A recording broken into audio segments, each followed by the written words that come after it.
તો ગીર સોમનાથ જિલ્લાના વેરાવળ તાલુકાના ઇન્દ્રોઈ ગામના ચિરાગ બારડ નામનો યુવાન વર્ષ 2013થી ગૌ આધારિત પ્રાકૃતિક ખેતી કરે છે। ગૌવંશને કેન્દ્રને સ્થાને રાખી જે પ્રયોગો થતા હોય તે મુજબની ખેતી યુવાન દ્વારા કરવામાં આવે છે। તો હાલમાં તેઓ ફાર્મમાં પંચતરીય બગાયતી મોડેલ બનાવ્યું છે અને સાથે કેળ, સરગવો, પપૈયા અને નારિયેળ મુખ્ય છે, જેમાં તેઓ દાવો કરે છે કે 1 એકર જમીનમાંથી વાર્ષિક 12 લાખથી વધુ उत्पादन मળી રહ્યું છે અને આ મોડલ ઓછા ખર્ચે થઈ રહ્યા છે, ઓછા લેબર અને ઓછા શારીરિક શ્રમ સાથે વધુ આવક આપે અને યુવાનના પિતા પણ ગાય આધારિત કૃષિ કરતા હતા, જેનાથી પ્રેરાઈને આ યુવાન પણ ગૌ આધારિત કૃષિ અને ખેડૂતોને પણ ગૌ આધારિત ખેતી કરવા માટે આહવાન કરી ખેડૂતો ગૌ આધારિત ખેતી તરફ વળી તેવા અભિગમો સાથે આગળ આવે તેવું જણાવ્યું હતું।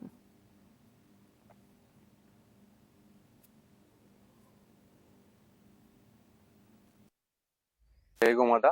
मारू नाम चिराग नाथाभाई बारड है। हूँ इंद्रोई गाम वेरावळ तालुको और गीर सोमनाथ जिल्लानो वतनी छूँ। हूँ 2013 थी संपूर्ण गौ आधारित कृषि करी रह्यो छूँ, जेमां गोवंश ने केंद्र स्थाने राखी अने जे आयामो प्रयोगो थता होय ए प्रमाणे परंपरागत कृषि अमे करीए छीए।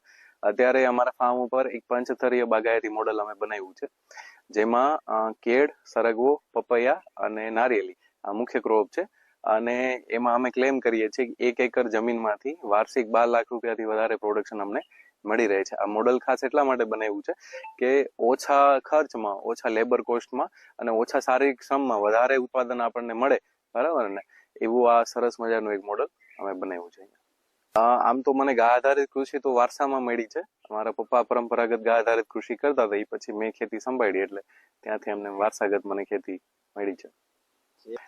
ઓર્ગેનિક વસ્તુ આખી અલગ છે અને ગો આધારિત કૃષિ જે છે એ વસ્તુ આખી અલગ છે, બરાબર? અને આની જે અન્ન કે જે પાક તૈયાર થાય છે એની ઉર્જા, એની સાત્વિક, એના ગુણો ઈ ઓનાથી ઘણું અલગ છે। ખાસ તો ખેડૂતોને એટલું કહેવાનું છે કે આ મોડલ અહીંયા આવો, તમે જો અને અપનાવો એવી અમારી અપેક્ષા છે। અને શહેરમાં જે લોકો વસે છે તો ઈ અત્યારે ટ્રેન્ડ ચાલે છે કે ભાઈ ગૌ સેવા કરવી જોઈએ, તો ક્યાંય ને ક્યાંય દાન આપે છે, પણ એનાથી ઉલટું અમે એવું કહીએ છીએ કે તમે આવા ખેડૂતો જે છે, જે ગાય આધારિત કૃષિ કરી અને એમનું અન્ન બધું પકાવે છે, એમની પાસેથી પ્રોડક્ટ લઈ અને તમે એને કન્ઝ્યુમ કરશો તો એનાથી તમારું સ્વાસ્થ્ય સુધરશે અને એક પ્રકારની પણ ગૌ સેવા જ છે।